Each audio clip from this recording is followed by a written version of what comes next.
Hello viewers, जैसा कि आप अपने मोबाइल के स्क्रीन पर देख रहे हैं, सिंथेसिस क्या है। कॉम्प्लेक्स सेंटेंस बनाना सीखें बिल्कुल शुरुआत से। और नाउन क्लॉज, एडजेक्टिव क्लॉज और एडवर्ब क्लॉज ये सब क्या है, इन सब के बारे में हम डिटेल से जानेंगे।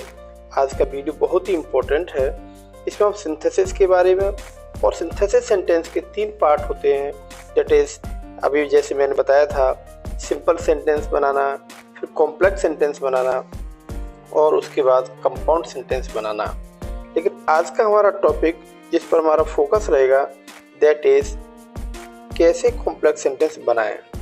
This is the main focus. So आज हम इसी के बारे में डिटेल से जानेंगे। पूरा वीडियो एंड तक जरूर देखें।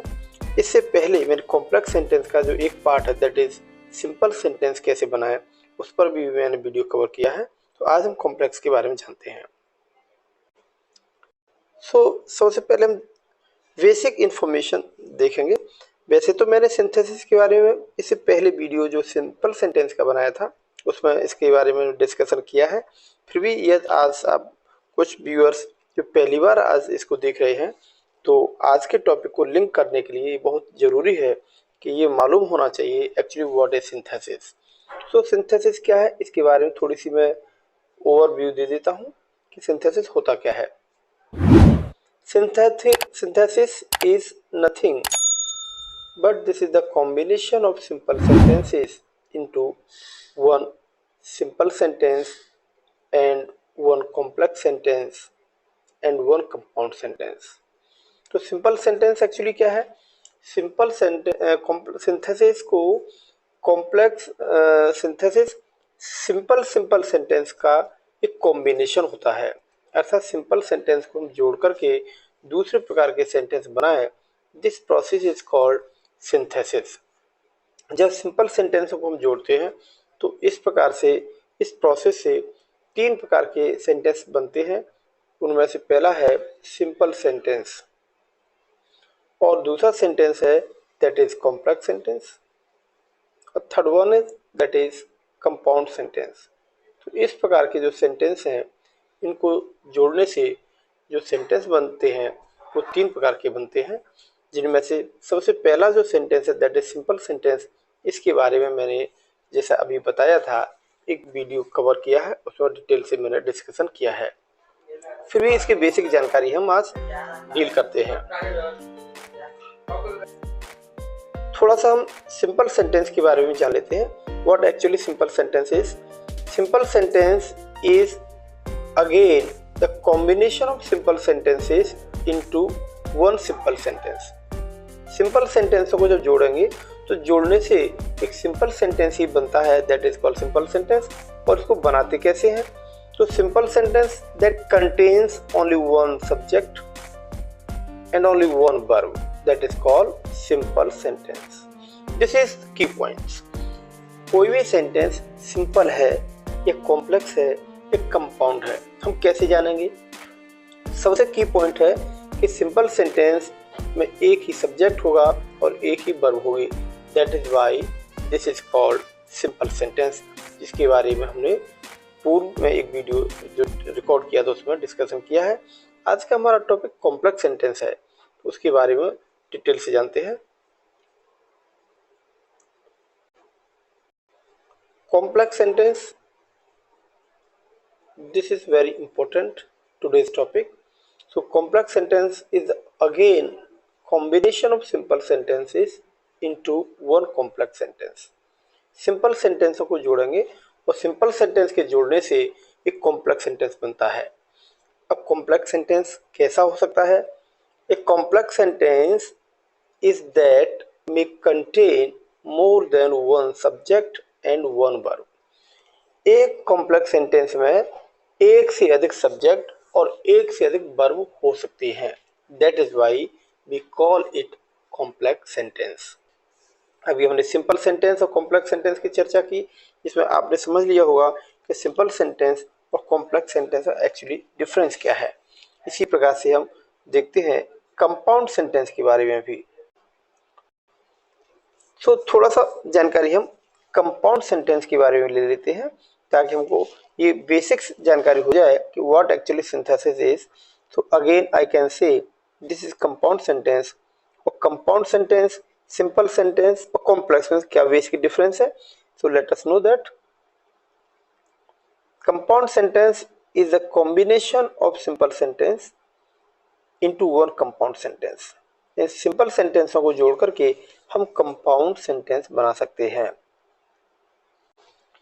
लेकिन कंपाउंड सेंटेंस के बारे में आज हम डिस्कशन ज़्यादा नहीं करेंगे, क्योंकि कंपाउंड सेंटेंस के बारे में एक सेपरेट वीडियो और बनाना होगा, क्योंकि ये सिंथेसिस का टॉपिक बहुत ही इम्पोर्टेंट है सभी प्रतियोगी परीक्षाओं के लिए, सभी प्रकार के बोर्ड परीक्षार्थियों के लिए, और विशेष करके टीजीटी पीजीटी के लिए बहुत ही इम्पोर्टेंट टॉपिक है।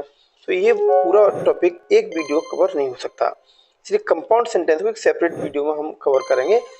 और आज का हमारा फोकस्ड जो टॉपिक है दैट इज कॉम्प्लेक्स सेंटेंस। अब हम कॉम्प्लेक्स सेंटेंस के बारे में सारी विशेषताएं, सारे बेसिक्स और सारे रूल्स के बारे में डिस्कशन करेंगे। कॉम्प्लेक्स सेंटेंस के लिए क्या होना जरूरी है? Two clauses join together and make one complex sentence. This is very important. Complex sentence बनाने के लिए कम से कम दो क्लॉज बहुत जरूरी होते हैं, और दोनों क्लॉजेस को जब हम जोड़ते हैं तो एक कॉम्प्लेक्स सेंटेंस बनेगा।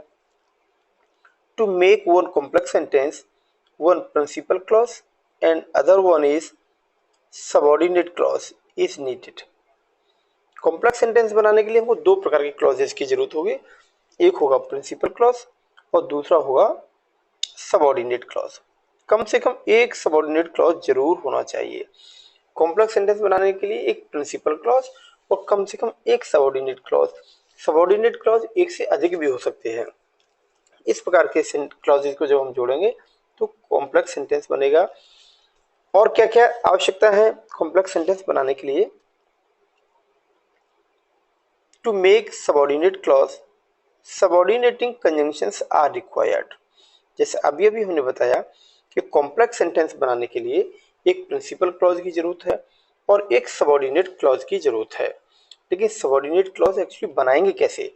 तो सबऑर्डिनेट क्लॉज बनाने के लिए हमको सबऑर्डिनेटिंग कंजंक्शन की जरूरत पड़ेगी। तो सबऑर्डिनेटिंग कंजंक्शंस कौन से हैं उनके बारे में हम डिटेल से जानते हैं।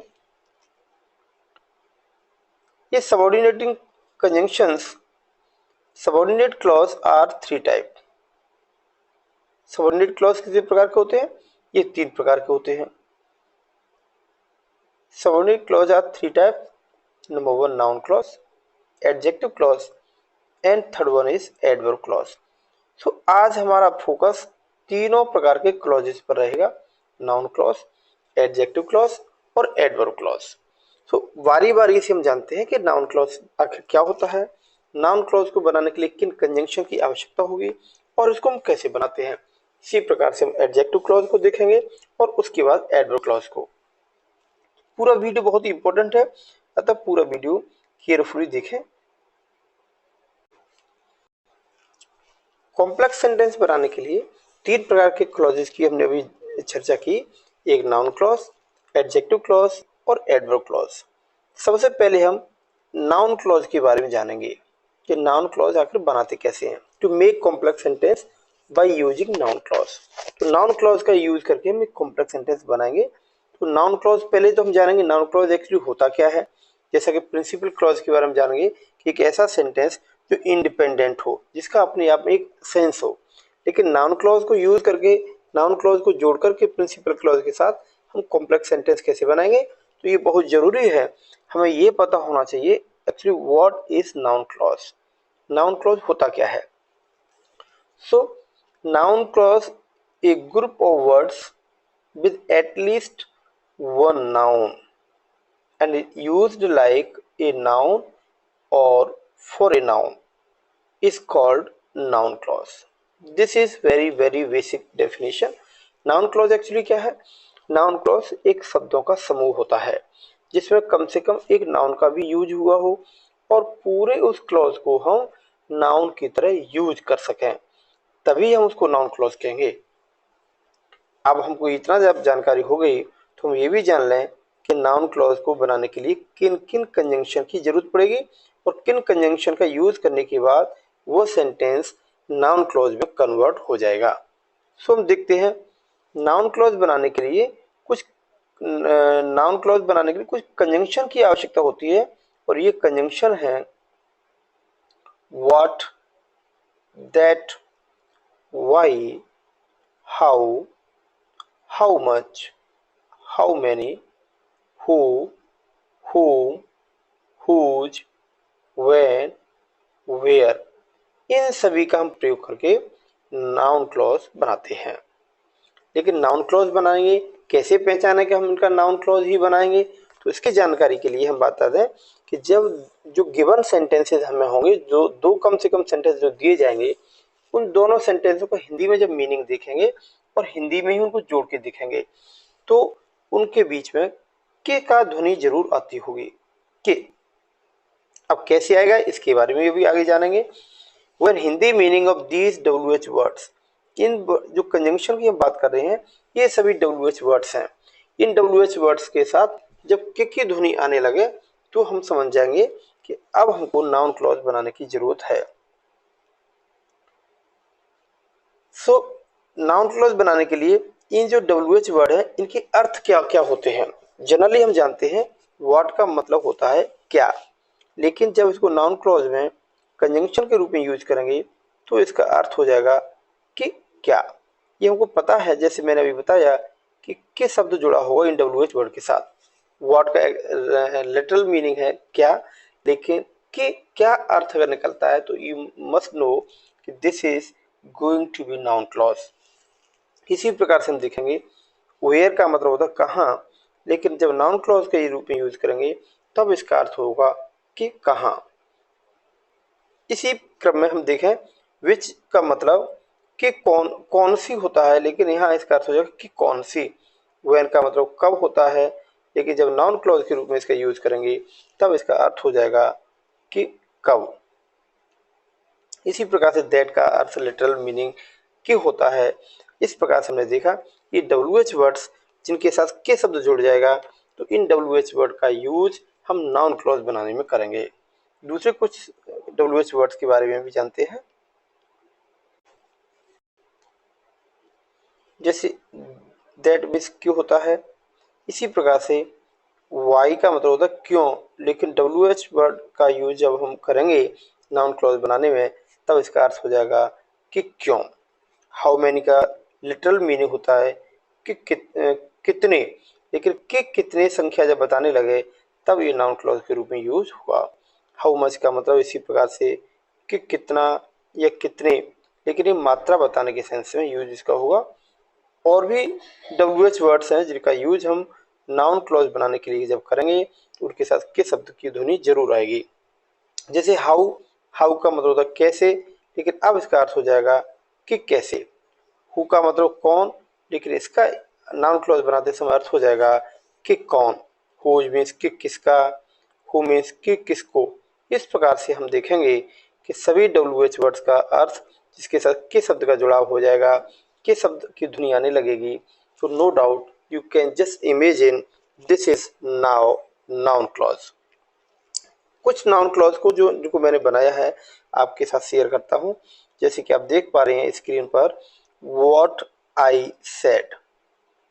यह हम देखेंगे आई सेड एक सेंटेंस है, उसमें व्हाट WH वर्ड को यूज किया है, जोड़ दिया है और इसका अर्थ हो गया कि मैंने क्या कहा। दूसरे सेंटेंस को भी हम देख लेते हैं, that he is a teacher. Now this is noun clause because in Hindi meaning कि वह एक अध्यापक है। कि शब्द की ध्वनि जो हमको सुनाई दे रही है, कि शब्द का यूज जहां हो रहा है, no doubt this is noun clause. एक और सेंटेंस हम जानते हैं वेयर ही लिव्स। इसका लिटरल मीनिंग होगा कि वह कहाँ रहता है। तो वेयर का एक्चुअल मीनिंग होता है कहाँ, और कि कहाँ का मतलब हो जाएगा, इसका मतलब ये नाउन क्लॉज का यूज हुआ है। इसके बाद हम देखते हैं, हम देख रहे हैं दूसरे क्लॉज को, लिखा that he is a teacher, कि वह एक अध्यापक है। यह भी एक नाउन क्लॉज है। उसके बाद when he came, कि वह कब आया। This is also noun clause, क्योंकि इसमें के शब्द जो लगा है इससे हम समझेंगे कि दिस इज नाउन क्लॉज। सो अब आप जान ही गए होंगे कि नाउन क्लॉज कैसे बना दिया जाता है। नाउन क्लॉज बनाने के लिए जितने भी WH वर्ड्स हैं उनको हम कंजंक्शन के रूप में यूज करते हैं, लेकिन नाउन क्लॉज के रूप में जब यूज करेंगे इन WH वर्ड्स के बाद कोई हेल्पिंग वर्ब नहीं लगाएंगे। This is the condition. और जब इनकी हिंदी में अर्थ बोलेंगे तब इनके साथ के शब्द जरूर जुड़ेगा। सो नाउन क्लॉज इस प्रकार से हम बनाएंगे, लेकिन नाउन क्लॉज को जो प्रिंसिपल के साथ जोड़ेंगे, प्रिंसिपल क्लॉज के साथ जोड़ेंगे तो कितने प्रकार से जोड़ सकते हैं। अब आपको एक बात ध्यान रखनी होगी कि नाउन क्लॉज का एक सेंटेंस में हम एक नाउन का सेंटेंस में कितने प्रकार से यूज कर सकते हैं। जिस प्रकार से एक नाउन को सेंटेंस में हम 5 प्रकार से यूज कर सकते हैं, उसी प्रकार से हम नाउन क्लॉज को भी 5 प्रकार से यूज कर सकते हैं। तो नाउन का हम सेंटेंस 5 प्रकार यूज कर सकते हैं, उसी प्रकार से अभी जिन कंजंक्शन के बारे में मैंने बात की उन कंजंक्शन का यूज करके हम नाउन क्लॉज बनाएंगे, और तो नाउन क्लॉज को प्रिंसिपल क्लॉज के साथ 5 तरीके से यूज करेंगे। बारी बारी से हम सारे नाउन क्लॉज का यूज जानते हैं। सबसे पहले हम देखेंगे कि नाउन क्लॉज को हम सब्जेक्ट के रूप में यूज करेंगे। किसके रूप में यूज करेंगे? As a subject to a verb. Noun clause को हम वर्ब के सब्जेक्ट के रूप में यूज करेंगे। किसके वर्ब के रूप में? प्रिंसिपल क्लॉज की वर्ब के सब्जेक्ट के रूप में इसके यूज करेंगे।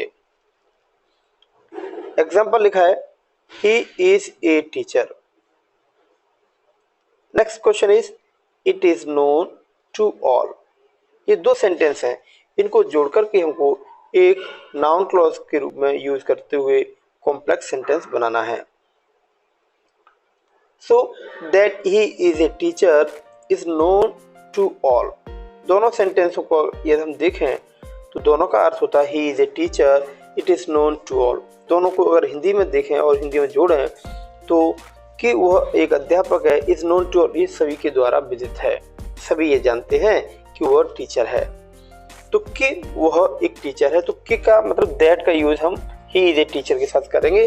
नाउन क्लॉज बनाने के बाद इसको हम प्रिंसिपल क्लॉज के साथ जोड़ेंगे and complete answer would be that he is a teacher, this is noun clause and is known to all, this is a principal clause. तो प्रिंसिपल क्लॉज के साथ ये नाउन सब्जेक्ट के रूप में जुड़ा हुआ है, that is why we call subject to a verb. कुछ दूसरे एग्जाम्पल को भी देखते हैं। Raghavendra is my classmate. This is one sentence. Other sentence is it is truth. Yes, इन दोनों सेंटेंसों को अगर हम जोड़ें और जोड़ने के बाद एक सेंटेंस बनाएंगे, answer is like this, Raghavendra that Raghavendra is my classmate is truth. दोनों सेंटेंसों को जोड़ेंगे तो यह सत्य है कि राघवेंद्र मेरा क्लासमेट है। तो राघवेंद्र इज माई क्लासमेट में दैट शब्द का यूज करेंगे, क्योंकि यहाँ अर्थ केवल के है। यदि के क्या कि क्यों होता तो उसी के अर्थ के अनुसार उसी WH वर्ड का यूज हम करते। अब आता है नंबर दूसरे प्रकार के नाउन क्लॉज के दूसरा प्रयोग, that is as an object to a verb. अभी हमने सब्जेक्ट टू ए वर्ब के रूप में चर्चा की, अब हम जानेंगे कि प्रिंसिपल क्लॉज के वर्ब के ऑब्जेक्ट के रूप में इसका हम कैसे यूज करेंगे। For example, you can see there are 2 sentences. The train is late. One sentence, we know it. हम ये जानते हैं। ये 2 सेंटेंस हमारे पास है, इनको हम जोड़ेंगे। हम ये जानते हैं कि ट्रेन लेट है। तो के शब्द का अर्थ इस सेंटेंस के साथ है, अतः हम जानते हैं कि दैट इस सेंटेंस के साथ जोड़ करके इसका नाउन क्लॉज बनाना है। दूसरा जो we know it, this is principal clause, और इस प्रिंसिपल क्लॉज के साथ इसको हमें ऑब्जेक्ट के रूप में जोड़ना है। Answer is we know that the train is late. This is noun clause and using noun clause we made complex sentence. और इस नाउन क्लॉज का प्रिंसिपल क्लॉज के साथ हमने वर्ब के ऑब्जेक्ट के रूप में इसको यूज किया है। कुछ सेंटेंस और देख लेते हैं। He lives somewhere. अगला sentence, I do not know it. वो कहीं रहता है, मुझे यह नहीं मालूम। तो मुझे मालूम नहीं कि वह कहाँ रहता है, कि कहाँ। तो इसका मतलब हो गया कहाँ का मतलब वेयर, और कि कहाँ इसका मतलब इसको नाउन क्लॉज के रूप में यूज करना है। तो देखते हैं एक इसका सॉल्यूशन हमने क्या किया है। I do not know where he lives. Yes, this is solution of the given sentences. इस प्रकार से हमने देखा कि नाउन क्लॉज को सब्जेक्ट के रूप में और नाउन क्लॉज को वर्ब के ऑब्जेक्ट के रूप में हम यूज करके कैसे कॉम्प्लेक्स सेंटेंस बना सकते हैं। नाउन क्लॉज को ऑब्जेक्ट टू अ प्रीपोजिशन के रूप में भी यूज कर सकते हैं। ऑब्जेक्ट टू प्रीपोजिशन के रूप में यूज करके हम नाउन क्लॉज कैसे बनाएंगे, जब हम देखेंगे कि सेंटेंस कुछ इस प्रकार से हैं। लिसन टू इट, यह सुनो। व्हाट डू आई से, मैं क्या कहता हूँ। जब इन दोनों को देखेंगे तो हम बोलेंगे मैं क्या कहता हूँ, इसे ध्यान से सुनो, या इसे सुनो जो मैं कहता हूँ। तो लिसन टू व्हाट आई से, इस प्रकार से हम देखेंगे कि यहाँ टू प्रीपोजिशन है और टू प्रीपोजिशन के बाद what I say, this is noun clause. Noun clause को प्रीपोजिशन टू के ऑब्जेक्ट के रूप में यूज किया है। इस प्रकार से this is use of noun clause as object to a preposition. एक एग्जांपल से और समझते हैं। लिखा है पे अटेंशन टू इट, इस पर ध्यान दो। You study is going on, तुम्हारी पढ़ाई चल रही है। तो इसका मतलब है जो ऐसी तुम्हारी पढ़ाई कैसे चल रही है, कि तुम्हारी पढ़ाई कैसे चल रही है, इस पर ध्यान दो। तो कि कैसे के लिए हाउ का यूज करेंगे, और किस सेंटेंस में, इस सेंटेंस में हाउ का यूज करेंगे। अब प्रीपोजिशन के ऑब्जेक्ट के रूप में यूज करना है। So answer would be like pay attention to what your study is going on. इस प्रकार से हमने सेंटेंस को ऑब्जेक्ट टू प्रीपोजिशन के रूप में बना के देखा। अब कुछ दूसरे प्रकार के तरीकों को भी देखेंगे। अभी हमने बताया था कि नाउन क्लॉज को प्रिंसिपल क्लॉज के साथ 5 तरीके से यूज करेंगे। अभी हमने 3 तरीकों की चर्चा कर लिया है, बाकी 4 और 5 2 तरीकों के बारे में भी जानते हैं। Next number that is fourth, this is as a complement to a verb. Noun clause को प्रिंसिपल क्लॉज के साथ वर्ब के कंप्लीमेंट के रूप में भी जोड़ते हैं। अब कंप्लीमेंट एक्चुअली क्या होता है, यानी किसी हेल्पिंग वर्ब के बाद यदि कोई नाउन आता है, उस नाउन को कंप्लीमेंट टू ए वर्ब के रूप में कहते हैं। कुछ एग्जांपल से देखते हैं। You will not come in time, you will not come in time, yes that is a problem, that is problem. Answer is the problem is that you will not come in time.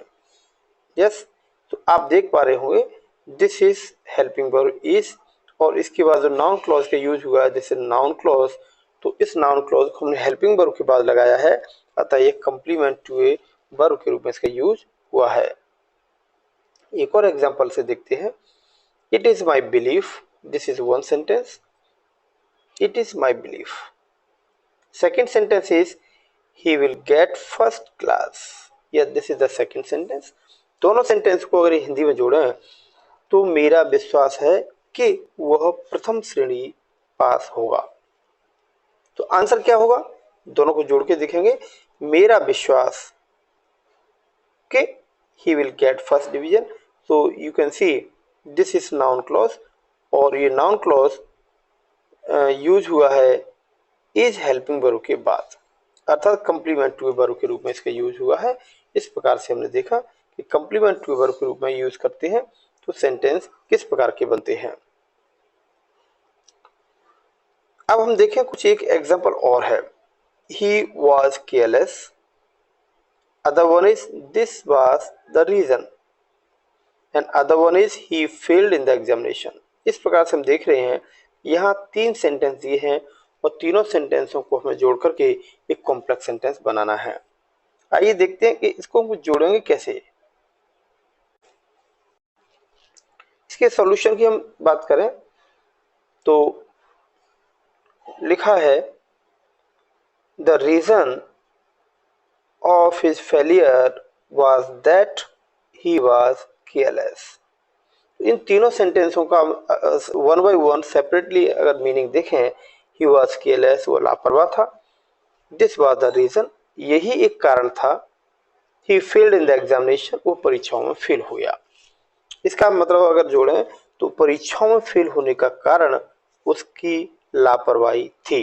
तो the reason of his failure was that he was careless। so this is noun clause। तो इस noun clause को हमने was helping verb के बाद use किया है, that is why यह हमने noun को complement के verb के रूप में यूज किया है। तो ये इस प्रकार से हमने देखा कि चार प्रकार के तरीकों से हम सेंटेंस नाउन क्लॉज का यूज करके प्रिंसिपल क्लॉज के साथ कॉम्प्लेक्स सेंटेंस बना सकते हैं। The fifth type is that case in apposition या noun in apposition. You can say noun in apposition भी इसको कह सकते हैं, नाउन इन अपोजिशन। इस प्रकार से हम नाउन इन अपोजिशन के रूप में भी इसका यूज करेंगे। कुछ एग्जांपल से जानते हैं। Sentence is there, he died, this is rumour, this is false. वो मर गया, यह एक अफवाह है, यह गलत है। इस प्रकार के तीन सेंटेंस को हम देख रहे हैं। इनका यूज करके हम कैसे नाउन इन अपोजिशन के रूप में या केस इन अपोजिशन के रूप में हम नाउन क्लॉज को जोड़ के कॉम्प्लेक्स सेंटेंस बनाते हैं। The rumour that he died is false। you can see over here, this is that he died, this is noun clause। और यह नाउन क्लॉज रूमर जो कि एक नाउन है उसके बाद में यूज हुआ है।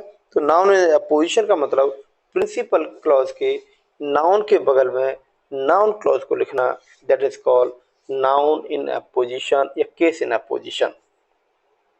एक एग्जांपल और देखते हैं। He failed in the examination। वो परीक्षाओं फेल हो गया। He was careless। वो लापरवाह था। This was the reason। यही कारण था। तो इस प्रकार से हमने देखा। अब इनको हम कैसे सॉल्यूशन इनका करते हैं। तो answer is the reason that he failed in the examination was his carelessness।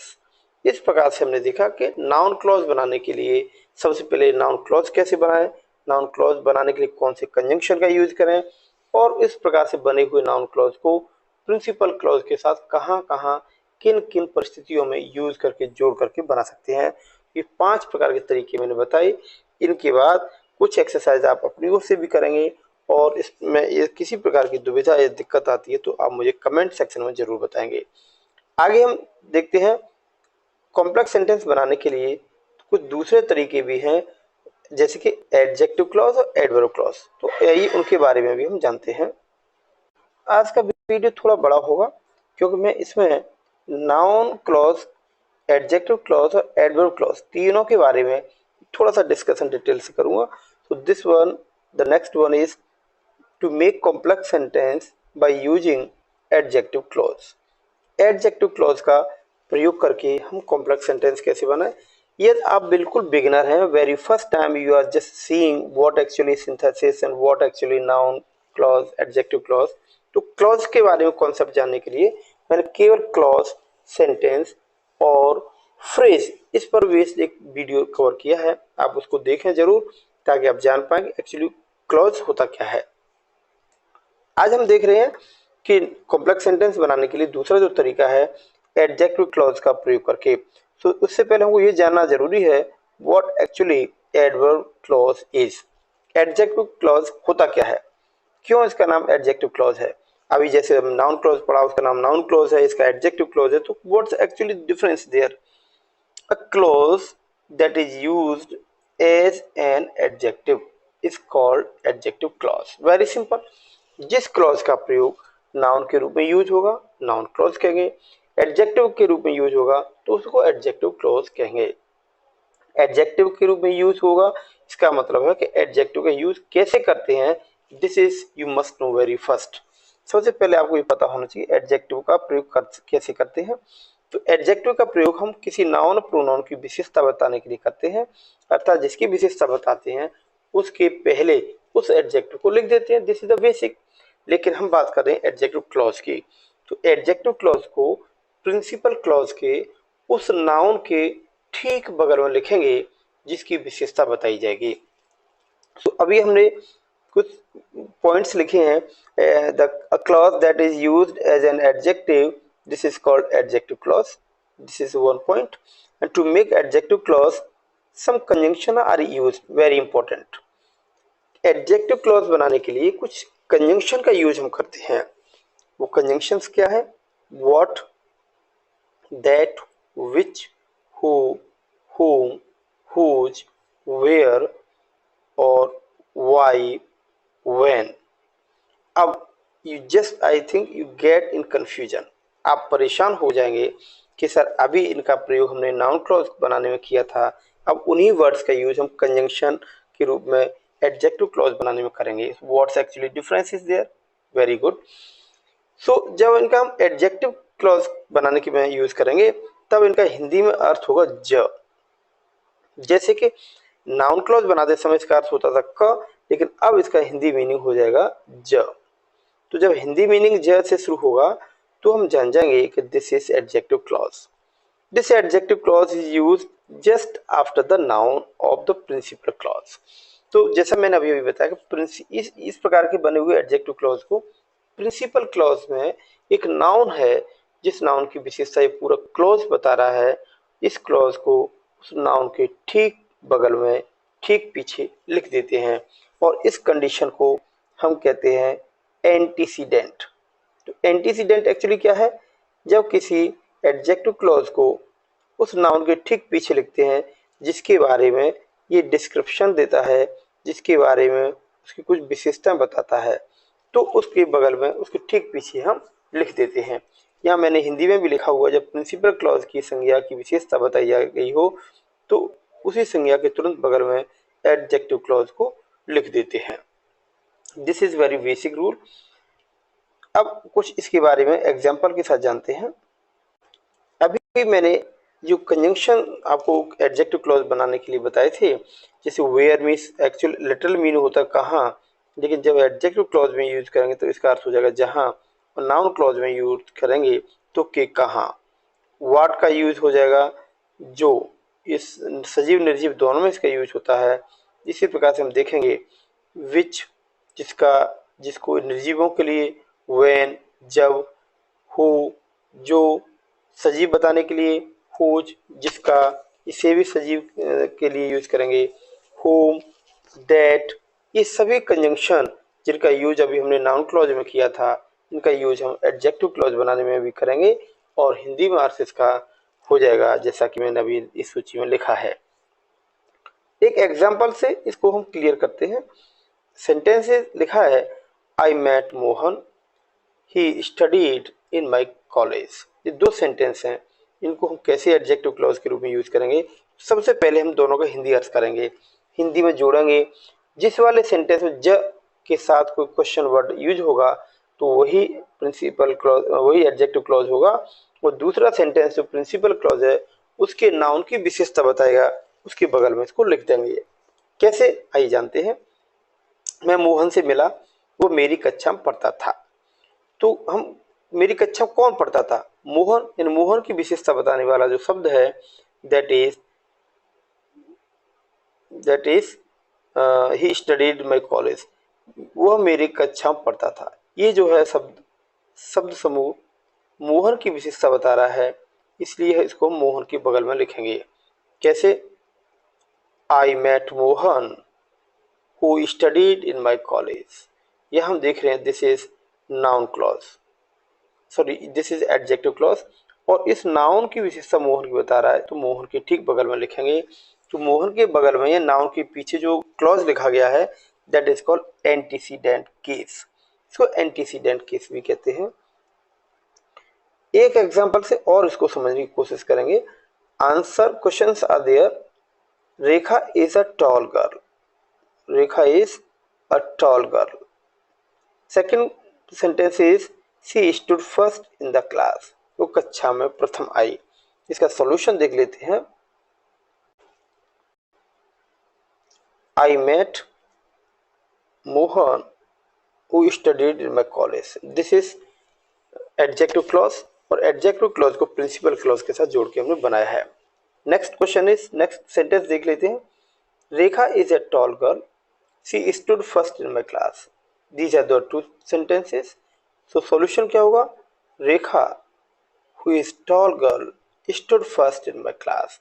यहाँ आप देखने के लिए ये बहुत जरूरी है, ये टॉल गर्ल ये भी रेखा की विशेषता है, और stood first in the class this is also description about Rekha. Rekha के बारे में दो शब्द समूह विशेषता बता रहे हैं, तो दोनों में से किसी का भी हम एडजेक्टिव क्लॉज बना सकते हैं। तो एक तरीके से मैंने बताया, Rekha who is a tall girl stood first in my class, ये भी ठीक है। दूसरे तरीके से हम कर सकते हैं, Rekha who stood first in the class is a tall girl.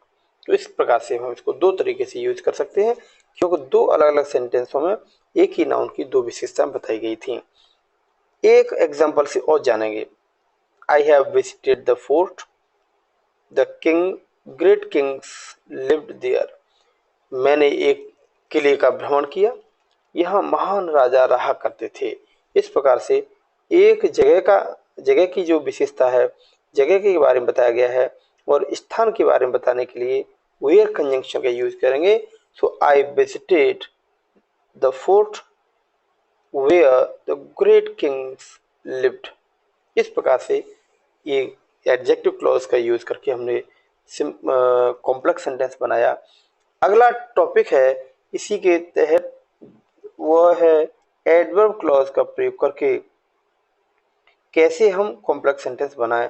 This is again very important to make complex sentence by using adverb clause. अब हम देखेंगे एडवर्ब क्लॉज का यूज करके कैसे कॉम्प्लेक्स सेंटेंस बनाया जाए। सो इससे पहले हम आगे बढ़ें, ये जानना बहुत जरूरी है कि एक्चुअली एडवर्ब क्लॉज होता कैसा है।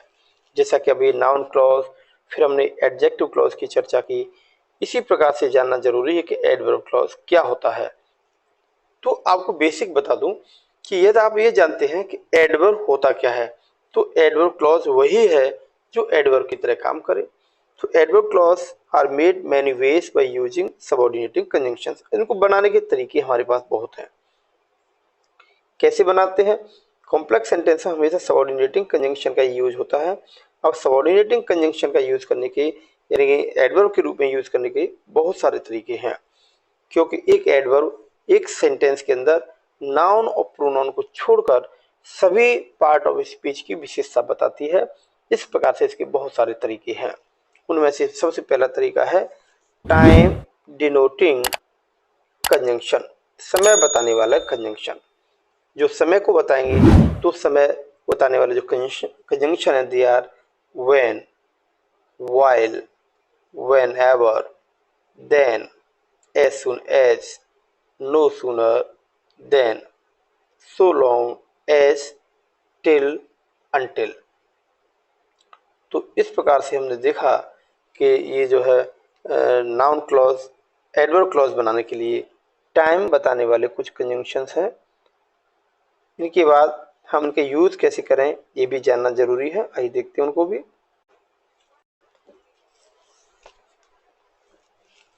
He entered the room. Yes, this is one sentence.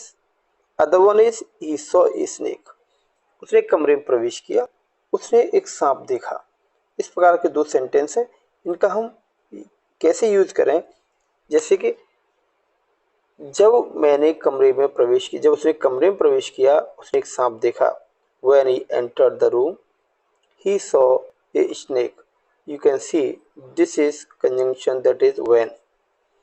इसी सेंटेंस को ऐसे भी कर सकते हैं, as soon as he entered the room, he saw the snake। इस प्रकार से भी इस सेंटेंस को हम बना सकते हैं। दूसरे कुछ तरीकों से इसको देखते हैं। अब हम नो सूनर का यूज करके कैसे बनाएंगे। No sooner did he enter the room then, ये हमको देन लगाना है, then THEN he saw a snake. Then conjunction का यूज करेंगे, नो सूनर के साथ देन को भी लगाते हैं। और भी इंपॉर्टेंट फैक्ट ये है, नो सूनर के तुरंत बाद उस सेंटेंस की हेल्पिंग वर्ब को यूज करते हैं। So this is time denoting conjunction. लेकिन कुछ प्लेस डिनोटिंग कंजंक्शन भी होते हैं, स्थान बताने वाले कंजंक्शन। स्थान बताने वाले कंजंक्शन है वे, here, there, where and wherever. तो इस प्रकार से इनका यूज करके भी हम कुछ सेंटेंस को बना करके देखेंगे। Sentence, simple sentence is there, Pandit Nehru went there, Indira Gandhi also went there. Pandit Nehru वहां गए, इंदिरा गांधी भी वहां गई, अर्थात जहां जहां पंडित नेहरू गए वहां वहां इंदिरा गांधी भी गई। So answer is Indira Gandhi went wherever PT Nehru went. जहां जहां पीटी नेहरू गए वहां वहां इंदिरा गांधी भी गई। इस प्रकार से हमने स्थान बताने वाले कंजंक्शन का यूज किया। तीसरा जो तरीका है वो है रीजन डिनोटिंग कंजंक्शन, अर्थात कारण बताने वाले कंजंक्शन है। जब हमको दो या दो से अधिक सेंटेंस दिए गए हों और ये बताया जाए कि कॉम्प्लेक्स सेंटेंस बनाइए और वहाँ रीजन, प्लेस, टाइम ये बताने वाला कुछ सेंस दिखाई दे, तो इसी प्रकार के कंजंक्शन का यूज करके हम उस क्लॉज को एडवर्ब क्लॉज में कन्वर्ट करेंगे। तो रीजन बताने वाले कंजंक्शन है because, as, since. I am sure because का मीनिंग आप जानते ही होंगे, लेकिन एज, सिंस का भी वही मीनिंग होता है जो बिकॉज का होता है। सो दो सेंटेंस है, इनको जोड़ करके देखेंगे। Sohan was absent, he was sick. Sohan अनुपस्थित था, वो बीमार था। तो रीजन अनुपस्थित होने का है क्योंकि वह बीमार था। तो कैसे बना सकते हैं, Sohan was absent because he was sick, ऐसे भी इसको बना सकते हैं। लेकिन हमको एज का यूज करना है तो सबसे पहले लगाएंगे as Sohan was sick he was absent। इसी प्रकार से हम सिंस का यूज करके भी बना सकते हैं, since Sohan was sick he was absent। तो इस प्रकार से रीजन बताने वाले कंजंक्शन का प्रयोग करके हम एडवर्ब क्लॉज बनाएंगे और एडवर्ब क्लॉज बना के प्रिंसिपल क्लॉज के साथ जोड़ करके कॉम्प्लेक्स सेंटेंस बनाएंगे।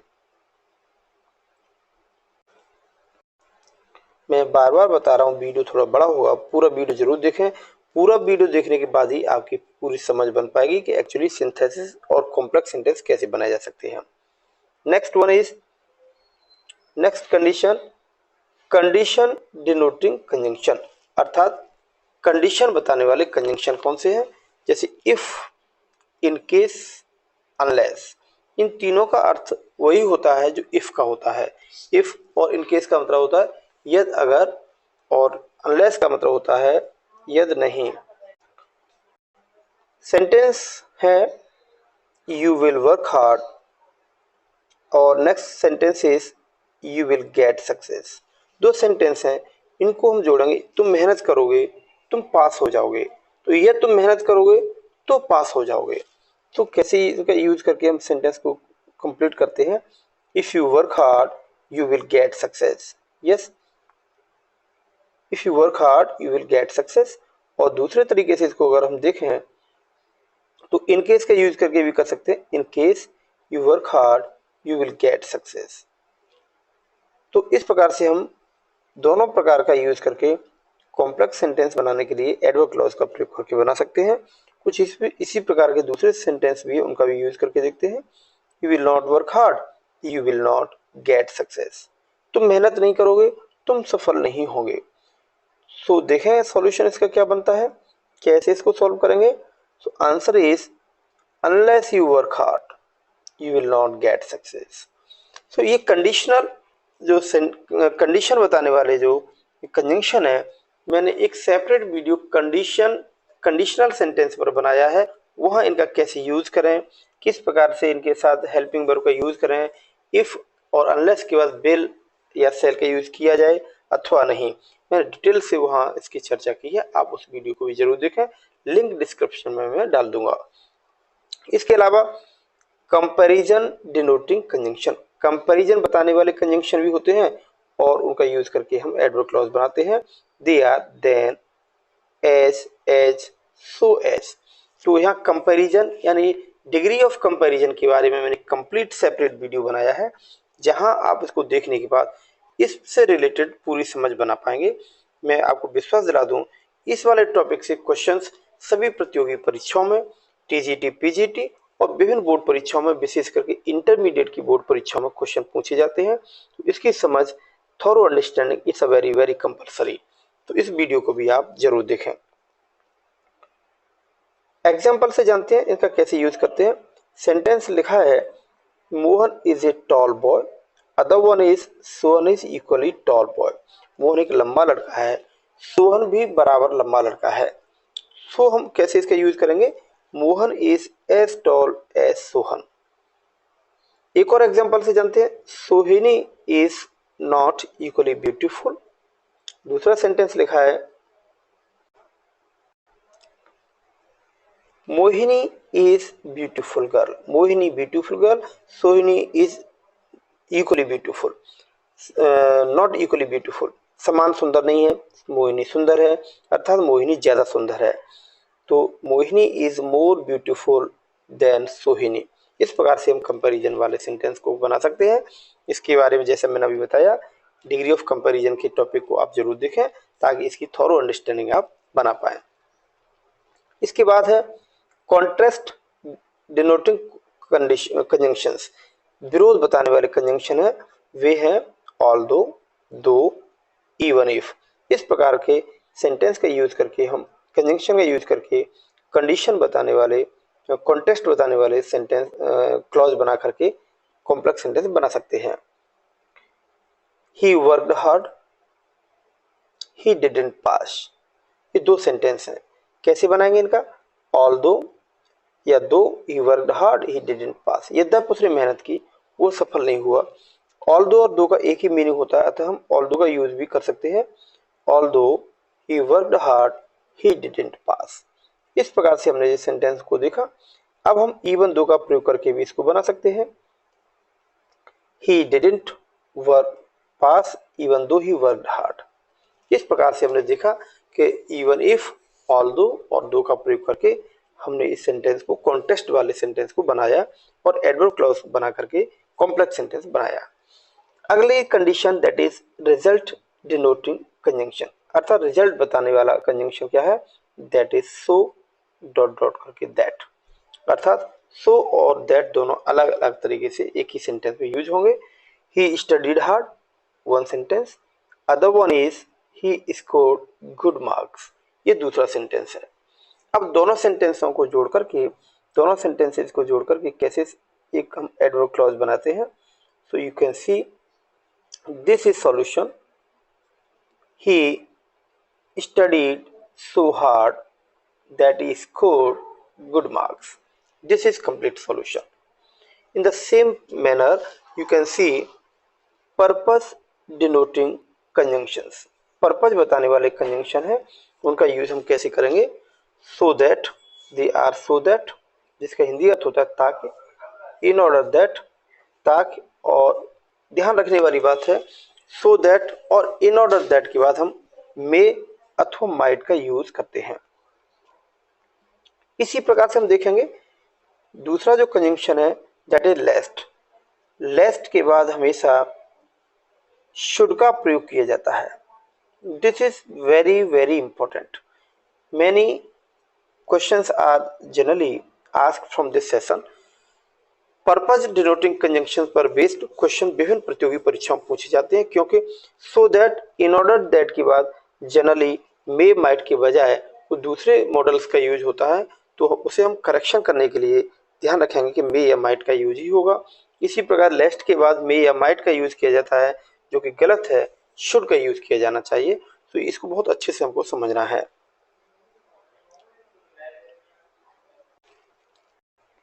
नेक्स्ट वन इज, अभी मैंने बात की थी पर्पज डिनोटिंग कंजंक्शन के बारे में, इसके बाद हम देखते हैं एक एग्जाम्पल से समझते हैं। He started reading English newspaper loudly. Yes. दूसरा सेंटेंस है he wanted to speak English fluently. ये दो सेंटेंस हमारे पास है, इनका हम सॉल्यूशन कैसे करेंगे। ही started reading English newspaper loudly so that, यहां हमने यूज किया सो that he might speak English fluently. इस प्रकार से दोनों सेंटेंसों को यूज करके हमने एक एडवर्ब क्लॉज का यूज किया और कॉम्प्लेक्स सेंटेंस बनाया है। एक और एग्जांपल से जानते हैं। You must revise your lessons, one sentence. Other one is you may fail in the examination.